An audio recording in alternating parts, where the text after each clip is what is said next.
I think this conversation is really important that we're going to have. Yep. To give you an update, I know you're very interested in what's happening here in Peru, and it's good that you've been looking in the news about what's happening and being following it. Yeah. Usually the news doesn't tell me what I want to know. So happy to talk to somebody. I work on a lot of spills around the world. So I literally haven't been able to breathe that much. And I don't have many contacts in South America, although I'm working on a mystery spill in Brazil. So I'm happy to learn, and then I can give you as much advice or insight as I can. But yeah, start anywhere. Thank you so much, Chris. Well, I'm Daniel. I'm the representative from SOA in Latin America, and I'm here in Peru right now for the oil spill. I'm also Peruvian, which is a good thing. And well, we've been going to the different districts where it first occurred. First, it was the district of Santa Rosa, then Ventanilla, then Ancon, but then the oil spill is going up north each every day.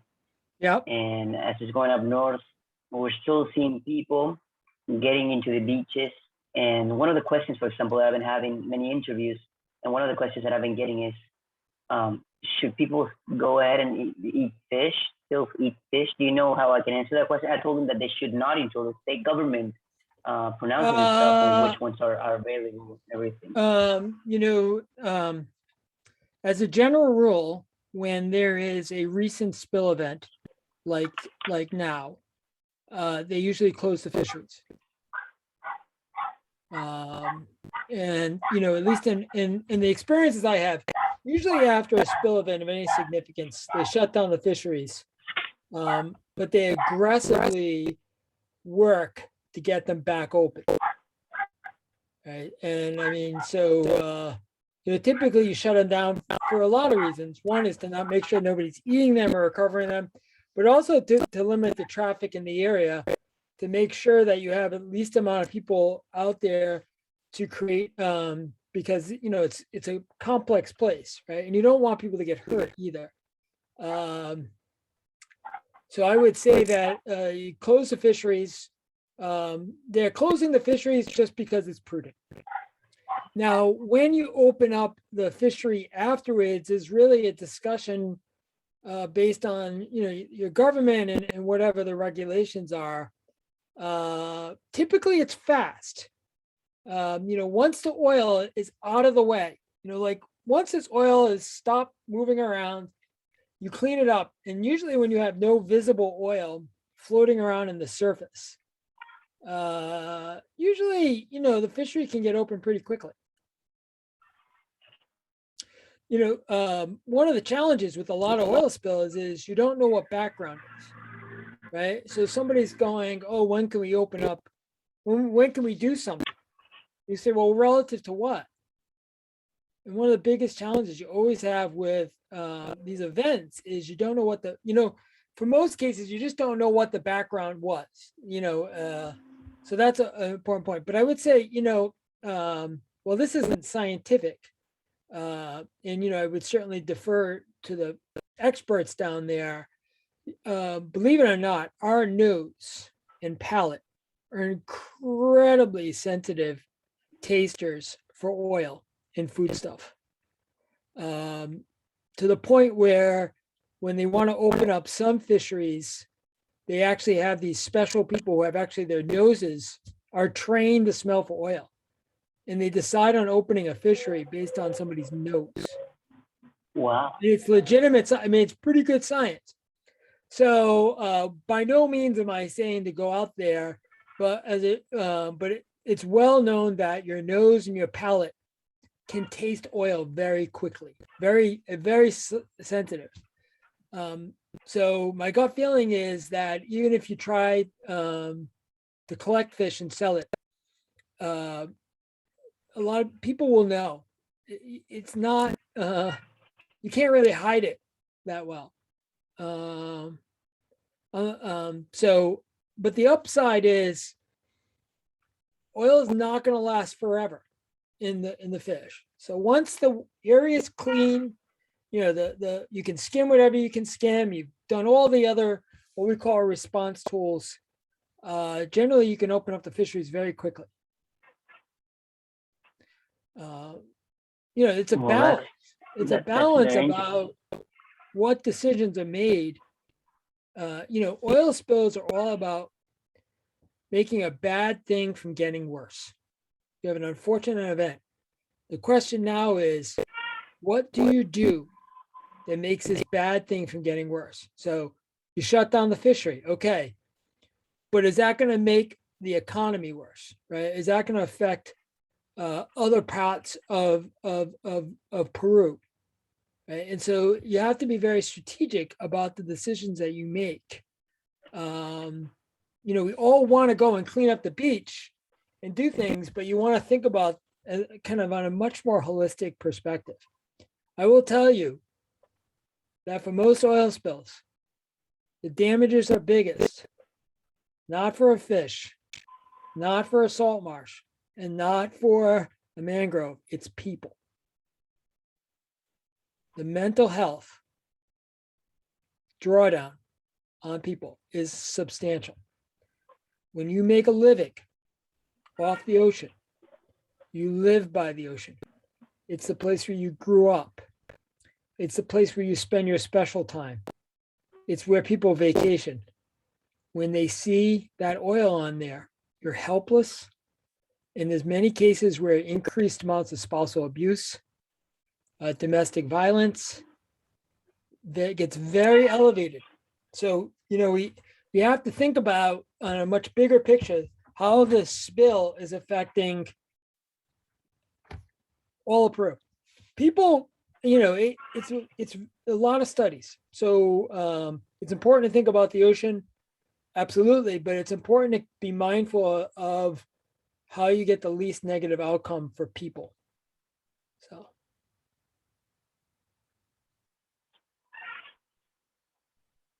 Wow, that is very, very interesting. So about the Yeah. strategic, and yeah, we've been seeing right now that we've been in the northern beaches, fishermen, the wives, the owners of restaurants, the people driving the taxis, the people Yeah. that work in the fishing dock, the people Yeah. that had the umbrellas, how Yeah. they were all affecting and asking the Yeah. government if they could please hold their interest rates because they still have debt to Yeah. pay. Yeah. And Yeah. and yeah, it was very hard on that point. Yeah. Yeah. It is. It's hard too I have because it's. another question to ask Yeah. you, Absolutely. Chris. Go Oh, ahead. sorry. Go ahead. I was listening to you. No, I was just going to say Okay. that Like, it just happens. You just have to be mindful about the trickle down effect of these unfortunate events.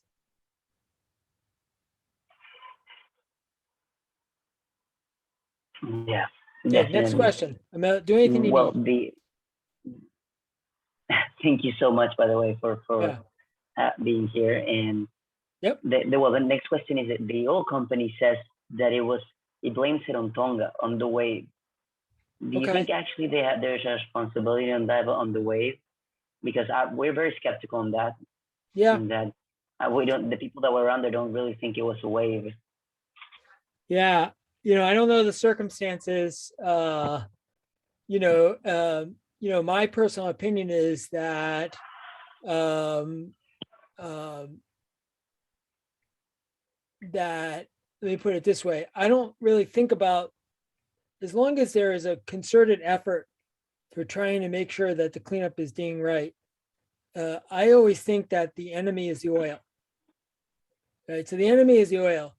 The guy or the company that spilled it, I'm not going to worry about them. I mean, obviously they have to be helping clean up. They have to own this, right? But I think that a lot of times folks misplace their anger in the short term towards the spiller, whoever was responsible, if there is a responsible party. The enemy is the oil. You have to attack the oil. Think about this, about focusing on the problem, and because you can't rewind the tape. You can't, you have to be in this mode of, what can I do that's going to make a bad thing, this unfortunate thing, any worse? What can we do? But there's these things, there's a possibility that there's something called act of God, which means that sometimes you have an unfortunate event, like if this is related to a tsunami or some type of natural event, sometimes, they'll say, well, this was a natural event. There's no way that anybody could ever handle this unfortunateness. That's for courts and lawyers to figure out. But at the end of the day, that oil is out there, and there needs to be as best of a concerted effort as possible to get it out and get it out of harm's way. Wow. Yeah, that's such a good point of view. It's a very interesting of change of perspective. Here in Peru, everyone is saying, stop going to clean up the beaches. You have to make the company go clean it up. It's like, no, we don't have to think about that. We should all be prepared. Yeah. Train and go help out. It's difficult. There's nothing easy here, right? And every spill is different. Everybody's gonna give you advice about oil spills. And for the most part, there's some thread of overlap, but every spill is different, right? And so the key thing is a mindset that, okay, how are we making forward progress? Everybody's going to say, oh, I worked on this spill and this is the way you do it. No, you can't think like that. You have to think about, this one situation. As I wrote to Danielle to start off with, I worry about people. I'm an oceanographer, but I always worry about people. And so terrible when you see folks trying to clean up after a spill by themselves. Lots of volunteers, lots of studies for volunteers or folks who just went out on the beach, cleaned it up by themselves, suffering from respiratory disease, which is not ideal during COVID, where it hits your respiratory, right? I don't know what the status of COVID is in Peru right now. The point of the matter is, you don't want to be doing anything that could be potentially taxing taxing your respiratory system in an unfortunate time like the pandemic. It's difficult not to do something, but you got to make sure that whoever's doing this, you got to have the right protection gear. But you also have to, you got to document. And this is where I wrote to Daniela. This is where people can make a difference. Taking pictures, classic point. You just said that the oil is coming up, moving up north every day. This is where the power of having people take pictures, and you can be documenting all these different places. When did the timing happen? When did oil reach this spot? When did oil reach this spot? Oh, it was clean on Monday. Then it started to look really bad on Tuesday, right? And then Wednesday it was terrible, right? The point of the matter is that you can take pictures as long as you're not breaking the law. Take pictures, keep an eye on what's going on. Find a way to maybe communicate some of the outcome of big things like oil has reached this latitude, something like that. But just saving all of those pictures, because at the end of the day, they will be incredibly valuable. For the most part, when you have oil spills afterwards, there's a lot of, that's not my oil, or trying to figure out how fast the oil moved and how much the winds played. Because at the end of the day, there's going to have to be some calculations about damages, about how to restore areas. And a lot of those decisions are often made without any data. So photos are very, very powerful. But you don't need photos of the same oiled bird. You gotta take photos of places where there isn't oil, because no oil on Monday doesn't mean no oil on Tuesday, right? I cannot underscore the power of photos for volunteers as long as they're safe. And then going back to the same spot. And don't worry about that you don't have a server, right? Just ask your volunteers to document your areas, do it safely, and try to see whether or not things are changing or staying the same. It's very powerful. And it's also, for you with a social media presence, a very powerful way to tell a story about how an area was clean on Monday, unfortunately got oiled on a Tuesday. it gives the visual changes. But as a scientist, it's incredibly valuable.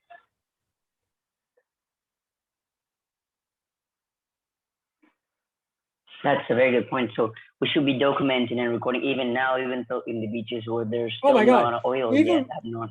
So we can even document the where it's before and clean. after impacts. Yeah. Yeah. So let's say this. Let's say that some area might be oiled. You know, you're looking at your map and the figures. Maybe some places are unfortunately likely going to get hit by oil on what's today, Monday, on Wednesday. I'd be taking pictures of all the areas that haven't been oiled because I want to show with great evidence that on Wednesday morning, you know, somebody took a picture at 8 o'clock around this area and we didn't see any oil. And around 11 o'clock, we see it. That's very powerful. And it's low tech, but it's very powerful. And the other thing too is that it gives your volunteers ownership. It's a safe way to let them know that they're being involved without getting them hurt. I think that is very good thing that we can go ahead and do. Yeah, yeah. You know, there's tons of, you know, that's not my world. I can just barely use a computer. But there's lots of ways in which, you know, you can, I mean, even my Mac photo lets you, you know, sort pictures and stuff like that. But as long as they got a timestamp and a latitude, you know, you can get a lot of information and you can tell a great story. And it's very, very useful as long as they're safe. That's good. Thank you so much for this one. This is a very good point. I think that's the way we can promote here. Yeah. Is there any points, other points Yeah. you would like to tell me before we? Yeah. Okay. First thing. What type of oil was this? What are they saying to you? Was this crude oil? Was it boat oil? What are you hearing? It's crude oil. Okay, so it's crude oil. And where was it recovered? Do you know, like, where was it drilled? Do you know where? It's a Peruvian crude? Yeah. I'm asking these questions because a lot of times in the news is not true. Oh, I have no idea where it's crude, where it's from. All right, it's a big deal. So, all right, because crude oils differ dramatically. Some crude oils. Dramatic oil? Dramatically, very, very different. Let me put it this way. Some crude oils. Hey, crude, what? Do we have crude oil and what's the other one? No, Joe, no, I was just starting off with, let me rephrase myself. All crude oils are not the same. So a crude oil that gets recovered for like Eastern Venezuela from the Orinoco area is very thick and gooey. There are places in the US and North Dakota where crude oil almost looks like diesel fuel. They're both crude oils, but they have different characteristics and compositions, which dramatically will change the outcome. So that's what I'm asking. I'm asking, it's a crude oil, and do you know where it came from? If you know where it came from, you can get some insight on its properties. You know, what we call its viscosity, how likely it would be to flow. You know, like the viscosity of honey versus water. We want to know its density. For the most part, it floats. It's very hard to have a crude oil that sinks. There are lots of other variables, even within a crude oil. So finding out where did that crude oil get drilled out of the ground is useful information. Okay, I think that's something that we can look up to maybe with a congressman and ask them that. Okay, all right. Your next point, and I can help you more with this. You have to figure out a way with somebody. You got to do this safely, and you don't want to break the law. You got to get a sample of the oil that's as close to what it was originally. Okay, it's kind of like you might not be able to find it. Somebody might get it for you, but if you have a contacts with the Peruvian government, you want to get a sample of whatever was initially spilt, or something very close to it, or some samples, ideally ones that were like the ones that came a short earlier. my point is that crude oil, a sample of that crude oil, and you only need a couple milliliters. You don't need a lot. That provides invaluable insights in the short term and the long term. Now, I don't know anything about this spiller, who's ever responsible, but their lawyers, for the most part, will be quick to say that oil that came on that beach is not mine. And they might say, that's not my oil. Now that happens. I'm not saying it is what it is. Having a sample, it's kind of like having the DNA of the criminal. Now, I don't want to get, I'm saying that kind of I'm not saying somebody's a criminal. I'm trying to say you want to get a fingerprint of your criminal. In this case, your criminal is the oil. You want to figure out what it is. If you had access to labs, you could find out a little bit more that might help the response today, tomorrow, shutting down fisheries. Whatever you can, make sure a sample of the oil, you can get it. I can help you way more about other things, but I can't tell you how many spills I've worked on where the original sample isn't around. And it's if you can find a way to make sure it's secured, that's great. If you get a sample of it and secured, if you get a sample of it secured and you mail it to me, I'll look at it really fast, and I can tell you a little bit about it. Okay, we'll try to do that. Yeah, we'll try that's to a different. Don't worry too much about it. I'm just saying that if you're, there's also a basic science perspective, right? You got this oil is complex, it's got lots of different characteristics and personalities.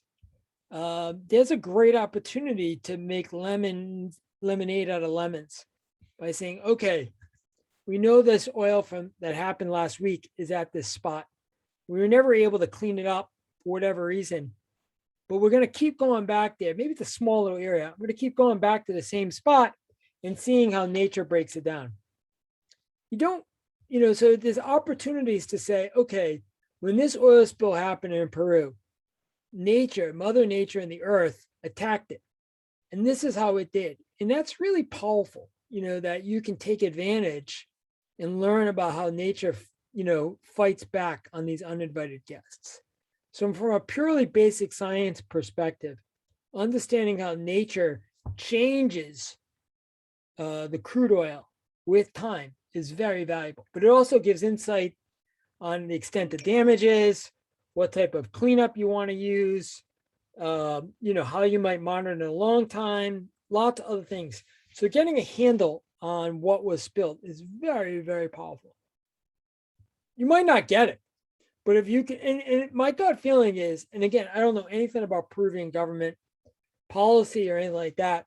There might be your Coast Guard or your Navy might already have a sample, but it's just good to find out if there is one. And that's kind of what I would call secure. That means it's in a locked position, cool, refrigerated, in a nice place, clean, that it's stored. My gut feeling is somebody in the government already has it, but it's good to make sure that there is a sample.